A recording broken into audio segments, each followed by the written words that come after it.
everyone, CFL Park Hopper here at Seaworld Orlando, and we are here today because they have some great animal encounters available in the park every weekend here in January. They call it Inside Look. And so we're going to get to see some special behind the scenes animal encounters that are not normally offered throughout the rest of the days here at SeaWorld, but every Saturday and Sunday, actually Friday, Saturday and Sunday, I correct myself, in January they are doing this. So we're going to check it out here today. So let's get started. Okay, so this is the SeaWorld Inside Look map. There are 6 different locations of things that you can see specifically on these weekends, Friday, Saturday, and Sunday. And they're down here.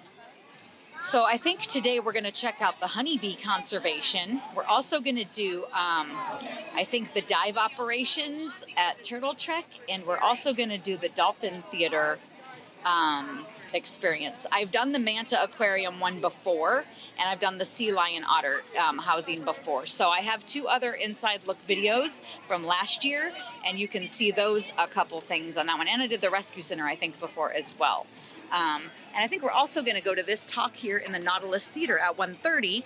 And they also have a brand new Orca encounter show. So the Shamu show is no longer in existence. One Ocean ended right here at the end of the year. And forgive, there are still Christmas decorations up here.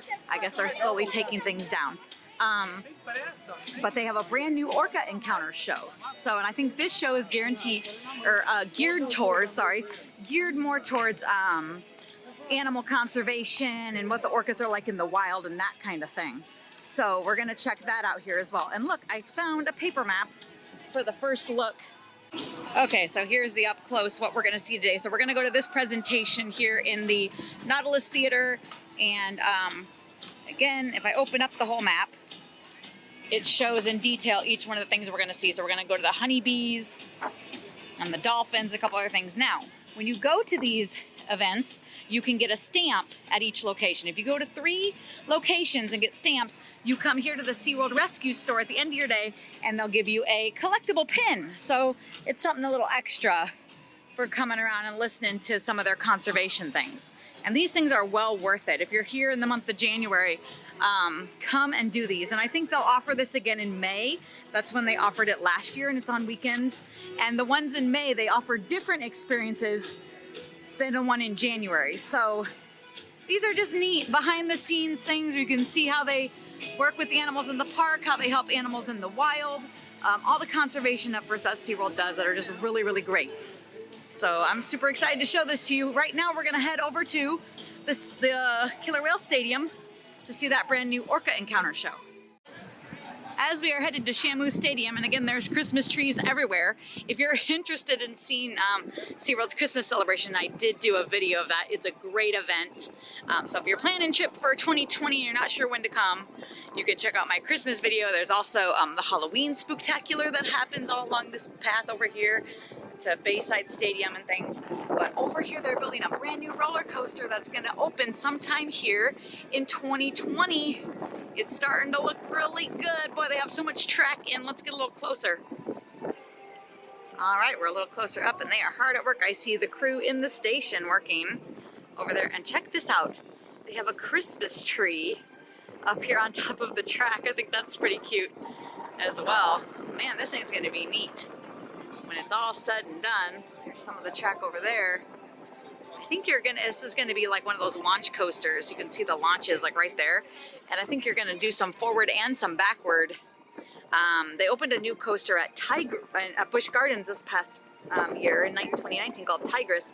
And I think this is gonna be similar to that as far as like the one at Busch Gardens, you like launch out of the station in one direction, you like go up the hill and then you come back down and around, and then you loop all the way around when it's all said and done. So I think they'll be building more track in this area, and there will be some loops and things once it's all said and done. So it's going to be really neat to see this go throughout the year. They haven't given an official opening date yet, but I think it is sometime here in 2020.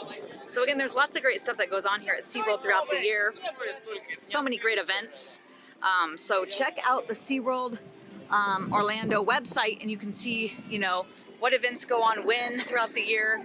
you know, Christmas, they have Halloween, they do a Seven Seas Food Festival starting in February that runs through May, which we will be definitely checking out. It's delicious, and they have great entertainment over here at Bayside Stadium. So if you're looking to plan a trip and you're not sure when you want to come, check out that calendar online, and you can decide, you know, maybe based around some kind of event. Or if you already know what your dates are for your trip, then, you know, you can check online to see what event will be happening when your trip is planned. So that'll give you a clue of what's going on here. All right, we're heading into Shamu Stadium. I'm excited to see this brand new Orca Encounter show.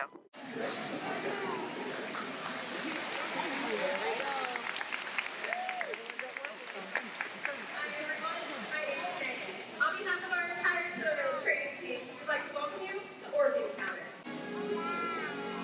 And there's no better animal to represent the ocean's beauty than the killer whale.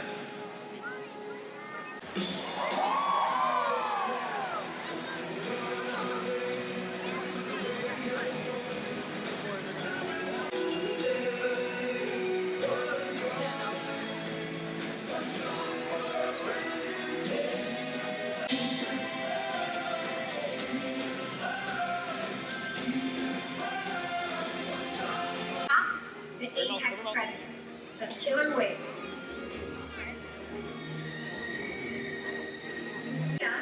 Milani, Malia, Trua, and Makayo.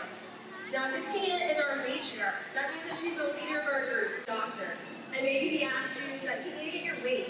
You know that you had to step up onto the scale. Or maybe they told you we need to get a blood sample, so you held out your arm. Really a few here. Now, this is no different than you and I stepping onto the scale. But if you look here, there's something off. Do you see how their heads and their tails? And the care isn't just physical. Mental stimulation and play are vital, and we surprise and engage with our whales at every opportunity. Play is how killer.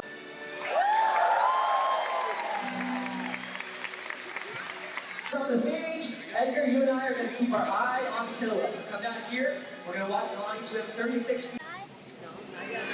Killer whales stand apart. They have no natural predators, and just about any other ocean animal could be their dinner.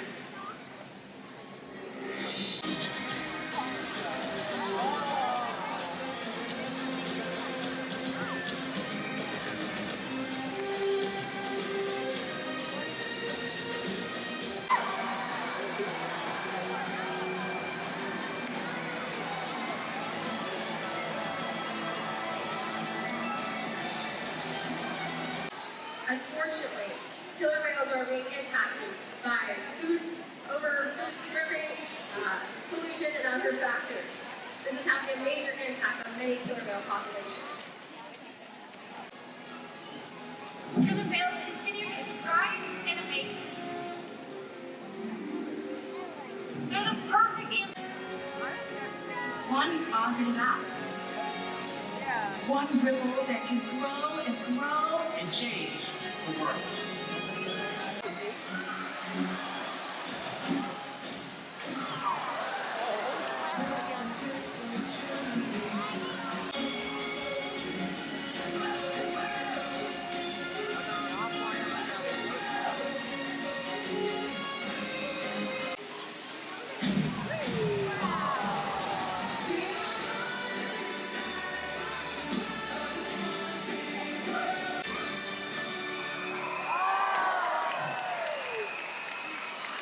Well, we hope that you enjoyed Orca Encounter. Thanks for being with us, and enjoy your day at Seaworld. Bye, everyone. Well, everyone, I hope you enjoyed the Orca Encounter. It was very informative and also still a lot of fun. And now we're going inside the Nautilus Theater to watch this wildlife rescue and research presentation. So we're just waiting for it to begin. John Peterson. One of the things I think that would be a good primer is for us to just talk a little bit about, let's say a whale or a dolphin washes up on a beach, right? It's on the beach. Not just anyone can go out and save it. Can you explain just sort of 30,000 foot view, what NOAA does, who the partners are, and where we fall into that sort of triangle? So NOAA, everybody knows NOAA from the weather. It's the same NOAA. It's just another division of it, and they actually, inside NOAA, there's National Marine Fisheries Services, otherwise known as NIPS in the business. National Marine Fisheries Services is actually who permits and oversees animal rescue for cetaceans. So dolphins, whales, sea lions. But when we talk manatees, we're into U.S. Fish and Wildlife. So they're separated. U.S. Fish and Wildlife Services has manatees, polar bears, otters. So it gets a little bit, and then inside there you've got Seaworld, you've got Georgia Aquarium, you've got Clearwater Marine Aquarium. There's probably IFA, there's probably 500 different larger organizations who do rehabilitation, and then you have an entire network of volunteers inside there. So there's thousands of different groups. Inside the state of Florida, there's about 20 majors, and then there are a lot of minors. And the great thing for Seaworld is we get to work with every one of these partners, and we'd never be able to do what we do if it wasn't for all our partners out there. And the last partner that everybody forgets for Seaworld is you guys, our guests, because the reason and the way we can fund everything we do is every ticket that's purchased coming into Seaworld is what funds our rescue and rehabilitation operations. It's done off our top line. So the partners that are authorized by NOAA to do this work, the resources that they bring, the people, the equipment, the manpower, that's generated by them. The government doesn't fund it, they just authorize it. So when Seaworld goes out, the work that we do and the labor and the cost is... Everything's Seaworld. Everything's out of our pocket. There is a manatee reimbursement fund, so I'll be very clear about that. There is a division that's got a pot of money in the state of Florida that we actually can go towards. Outside of that, we actually fund everything simply through our own in-kind is what we call it. So if it whale, which right now, you guys might be a little caught off guard because some of our pamphlets said that Barb's... Yeah, we were supposed to have 3 pairs here, and Barb from NOAA was supposed to be here. Barb was supposed to be here. So Barb's one of our partners. I work with Barb a lot. Barb actually oversees northern right whales, large whale disentanglements, and I don't know how many people watch the news, but about 4 days ago, a baby northern right whale, there's only 426 northern right whales in the world, to give you an idea, but a baby got hit by a boat, and it's really sad. And Barb sends an email saying, I'm not sure I'm going to be able to make it to do the talk with you, and my reply was, well, don't even worry about the talk. So she's off the coast of Georgia right now. She's on a vessel out there trying to get more observations on this animal. And so we're literally in the middle of a potential rescue. We're evaluating it. Literally in the middle of 3 potential rescues and 1 that's active right now. Everybody says 24 hours a day, 7 days a week. I say 26 hours a day, it's 365 days a week. It never turns off. It's one of the coolest jobs in the world. I honestly think I've had and sorry, Michael, I'm gonna top you for a second, but probably the best job anybody could ever ask for. I've been all over the U.S. rescuing animals, helping animals, bringing animals back, rehabilitating animals, getting them back out. And the reason I can do that is because of the park. The reason I can do that is because of Michael and them down at Sea Lion doing these incredible things. But what Michael's not gonna tell you that I'll tell you is when we have a massive, what we call an unusual mortality event, with sea lions in California, we actually take Michael and others who are really good at doing the shows for you guys, but what you don't see in the back, which today you're getting to see how good they are at working with their sea lions. We actually fly them to California to help that park, and you guys never hear about it. We just send them out on a 3-month stint. We shut down everything in the California park that has to do with revenue and pull everybody back in to care for the animals. We do the same thing here when we have mass reunions of pilot whales. That's just what Seaworld does. That's what our partners do, whatever we need for the animals. So let me explain who I am. Michael did it. I'm the Vice President of Zoological Operations.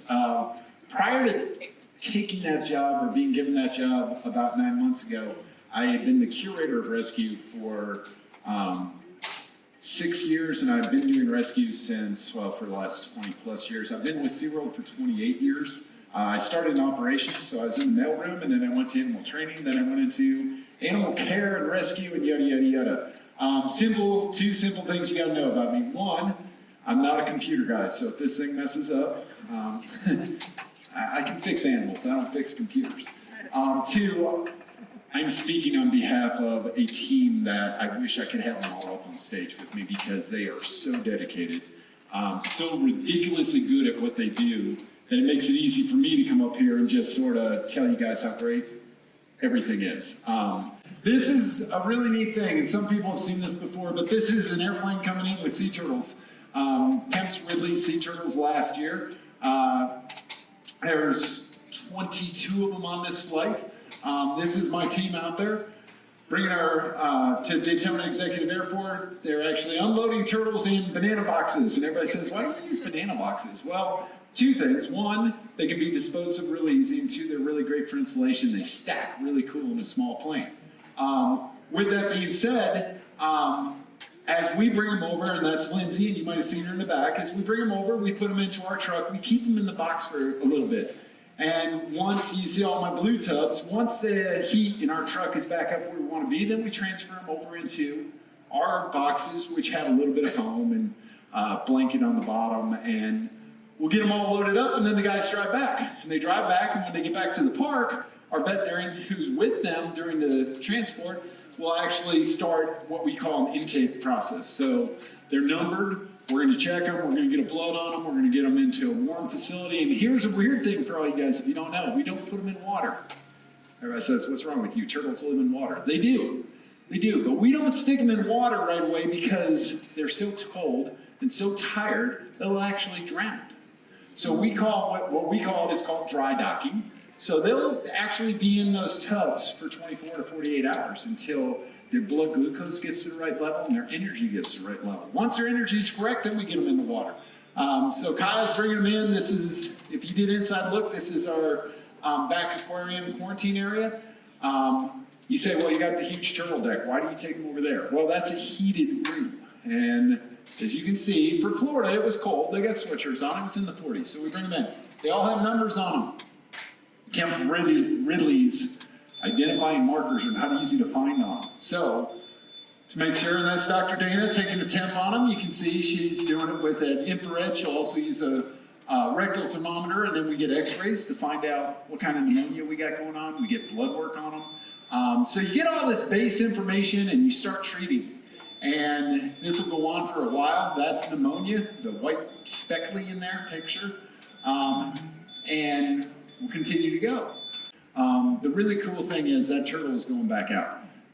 He's very excited, and that little beak that's open right there can break a 2x4, so you keep your fingers away from it. There's a really cool picture of a green sea turtle. If you've never had a close-up picture of a green sea turtle, there it is. They're gorgeous. They're absolutely gorgeous. Hawksbill wins the prize, but they are gorgeous.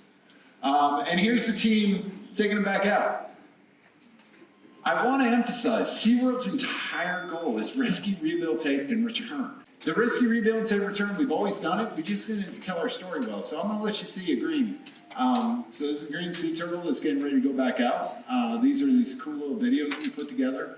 Load them up, and they're always happy to go back out. They're waving and swinging to get out of here as fast as they can. You see the tags that are on them. Those tags are on because that's a regulation.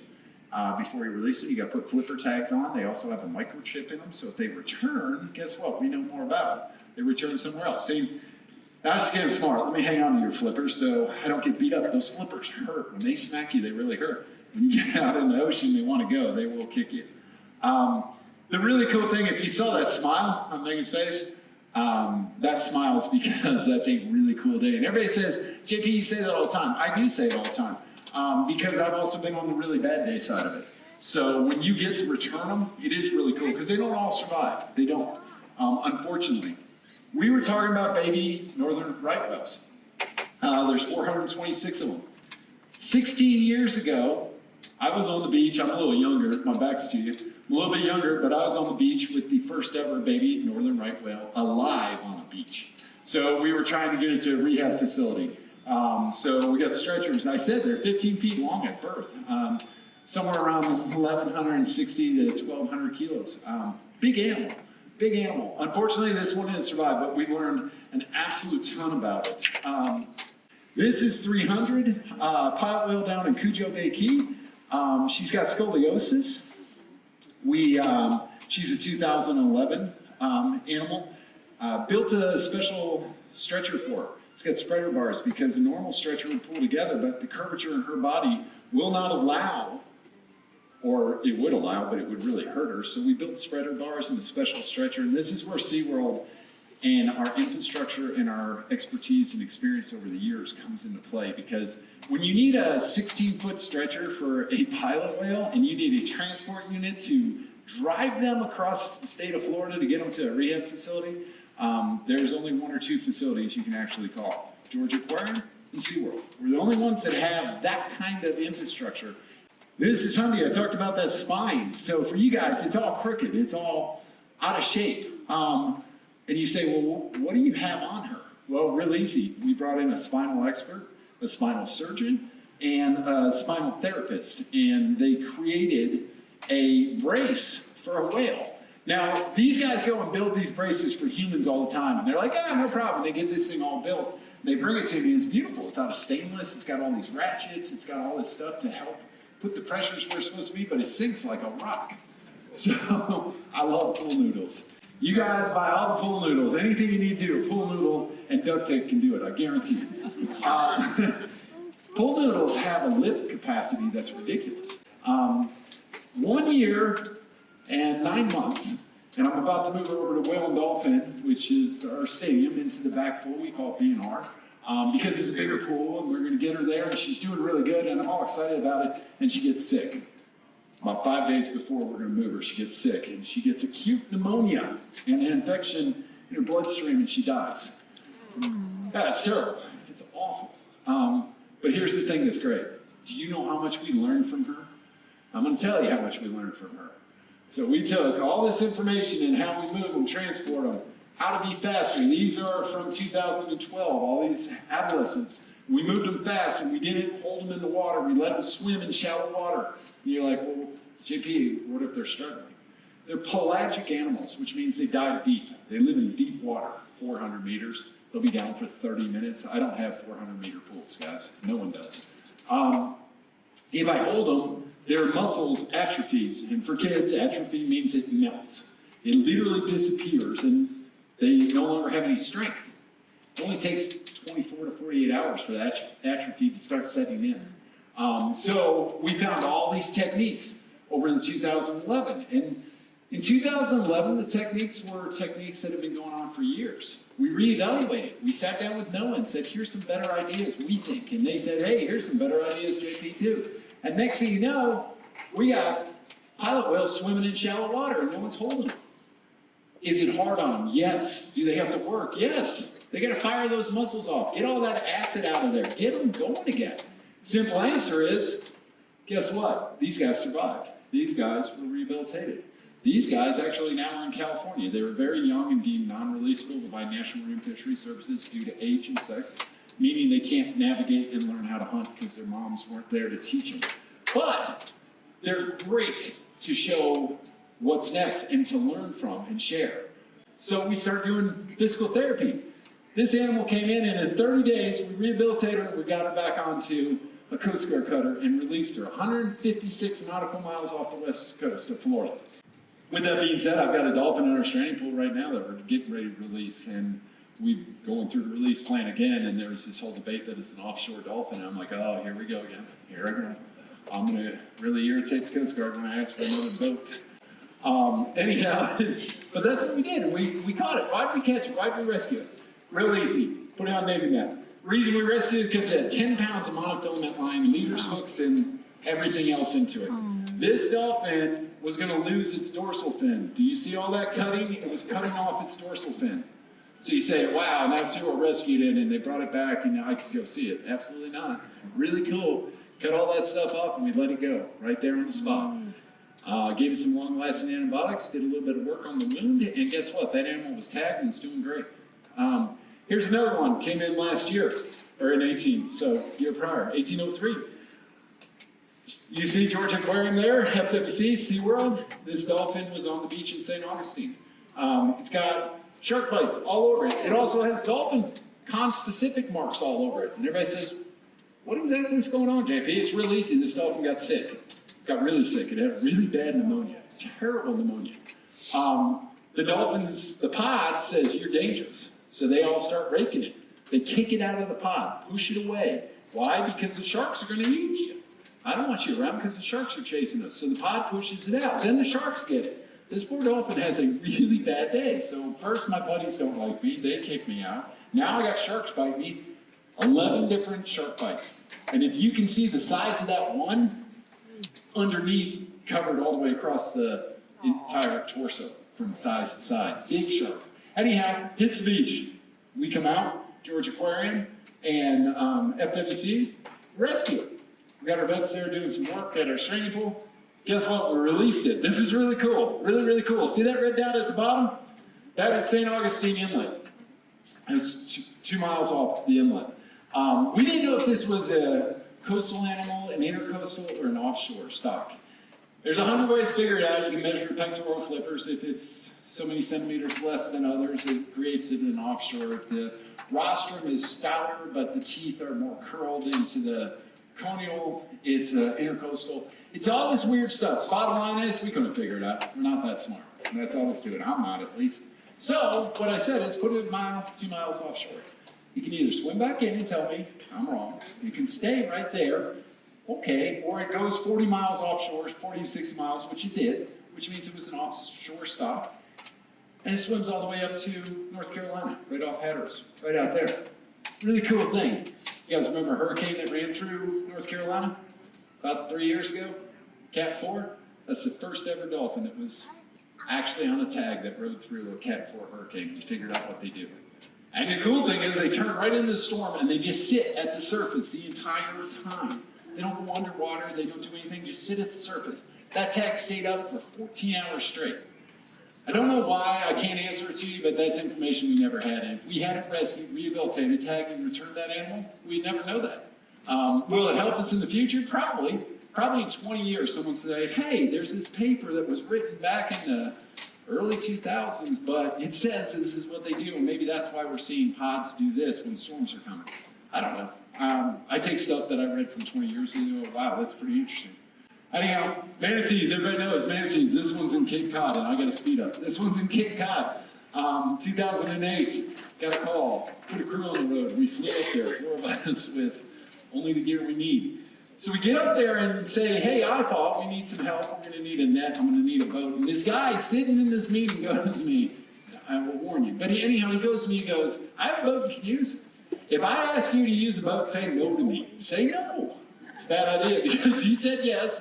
I got my screwdriver and my drill, and we tore that boat apart because I'm going to put 600 feet of net on the front of your boat, and I'm going to make a set with it, which means it can't have anything that can hook the net.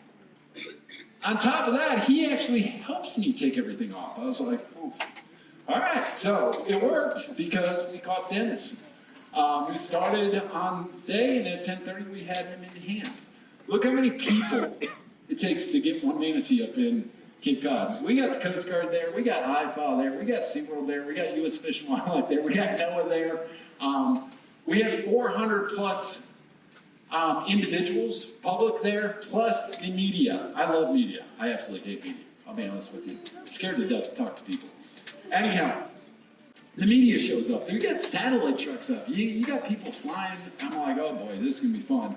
All for one manatee. You know what's really cool about this? There was a young girl up there. She's about 13. She knew about Dennis, and she was trying to figure out how to help him. So she went door to door knocking to raise money to try to help.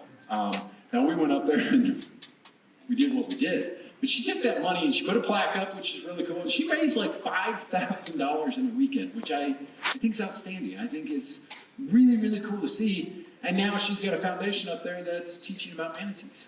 I think she's now like 18 or 19 years old. She's been down a couple times. She was actually on a TV show with me called Sea Rescue, so you can hear her whole story.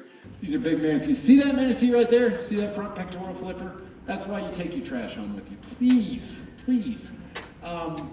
It's monofilament line. It's just cutting through. That flipper should be this big. This big. It's this big. That flipper fell off about 3 minutes after we got her on the boat. It actually amputated. That's how far I cut it through. It had one piece of tendon meat hanging on. That was it. Really cool story to her is we got her in.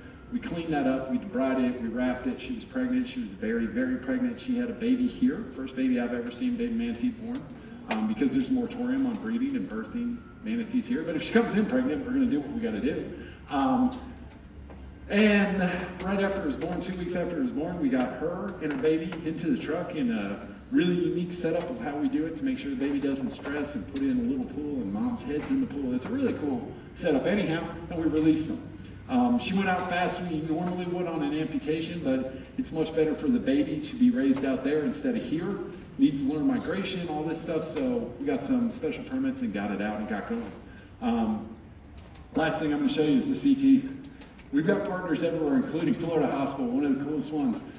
If you ever want to see really great faces, be at the hospital because you're not feeling good, and I wheel a manatee past you.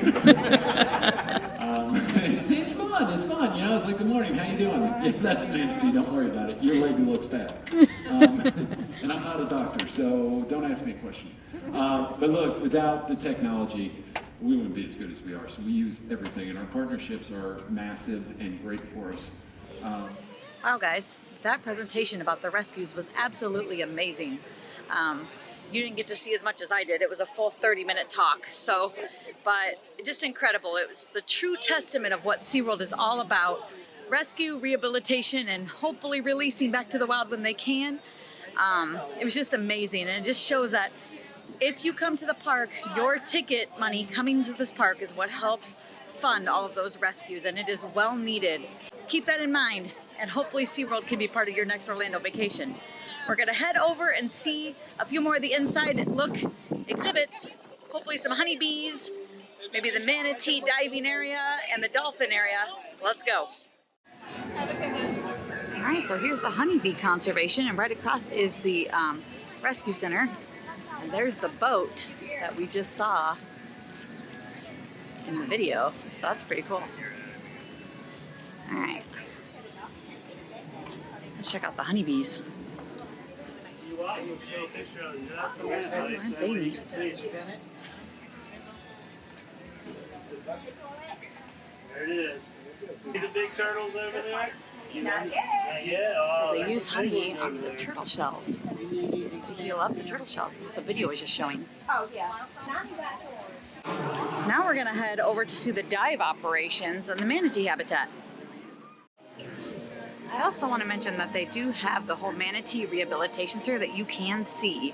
Here's the little sign for where it is. If you're coming out of the Turtle Trek exhibit, this is the exit to Turtle Trek, and it's just right down this path. And you can see the actual manatees in the aquariums and things. And these are the ones that they've rescued and rehabilitated, and they're hoping to release them back into the wild or back in there. So that is something really neat, and it's here all the time, ongoing. I'm not going to take time to go back there right now because we're going to get in line to go down and see what the divers do in the aquariums, and we're going to miss it otherwise. Alright guys, so we're inside the Turtle Trek exhibit. And check out all the manatees eating. These are the manatees that live here all year round. They're not in the rehabilitation program. These are ones that are deemed non-releasable by NOAA, and therefore this is their home.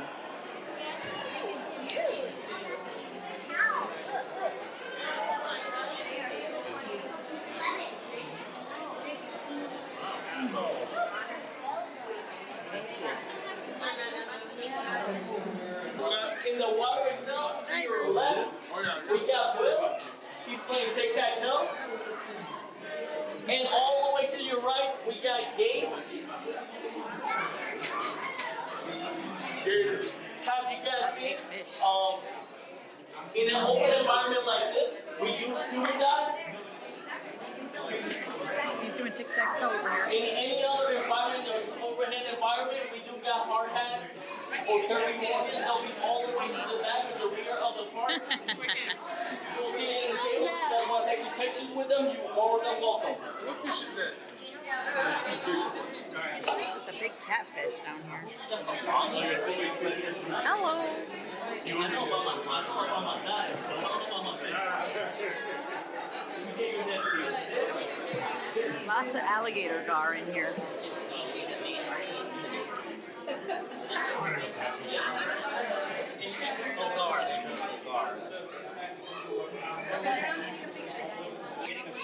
So here's the scuba diving equipment. In the tanks. Yeah, it's got the weights in Russia. It should never go that far. That's just right now. Here's a video where they show how they do the habitat maintenance. They go into the tanks once or twice a week to help keep them clean. See, the good thing about it is they don't stick into the wall. It uses it for like 6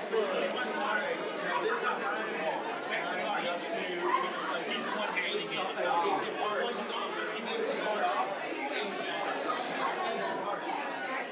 one-handed. Down in the water. Interacting with the guests. All right, let's move on.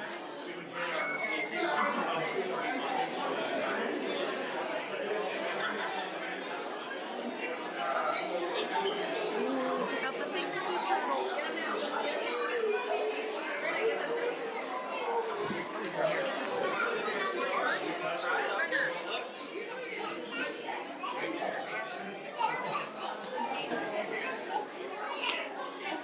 There's 2 of them.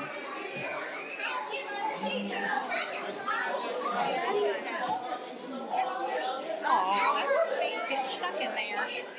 Maybe he wants to get stuck in there, I guess. A little place for napping, I think.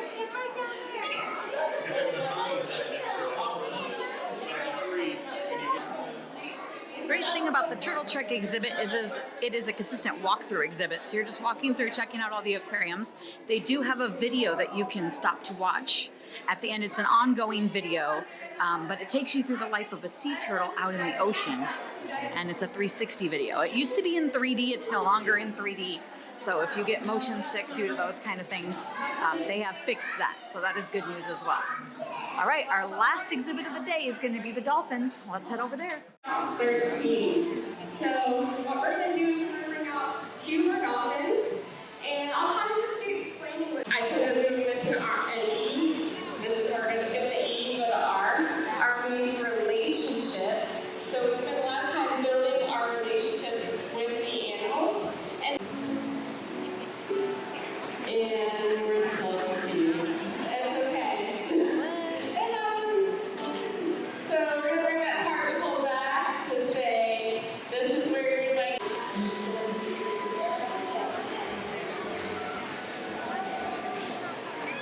Well, the great thing, so his question was, how do we get them to learn the hand signals for the behaviors? It starts with the simplest thing of, I'm going to come over to the side of the pool. Now, the one advantage we have are 99% of the dolphins within our care have been born within our civil parks. So they have had the opportunity to learn a lot of their behavior from their mom. So the first thing that we're going to do is we like to break everything down.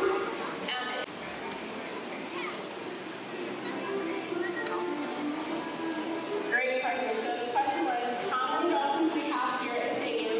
We have 18 male bottlenose dolphins at the stadium. The other question was, how do we choose kind of where they live? Well, they actually kind of base it on their activity level and their engagement with others. We want to make sure it's a compatible environment for them. Now, we do have a lot of males here, and that's because they're actually very well represented throughout the colony. So they have lots of offspring.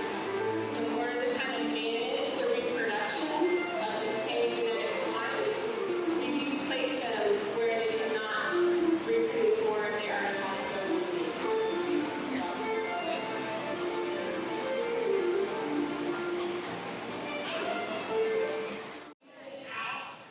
Well, everyone, it's just been an amazing day here at Seaworld's Inside Look. I've learned so much stuff today. The rehabilitation and rescue presentation was amazing. I loved the new Orca Encounter show, which will be here all the time, year-round now. I really liked this dolphin training session. I've always wondered how they get the dolphins to do their behavior. So, man, it took them a year.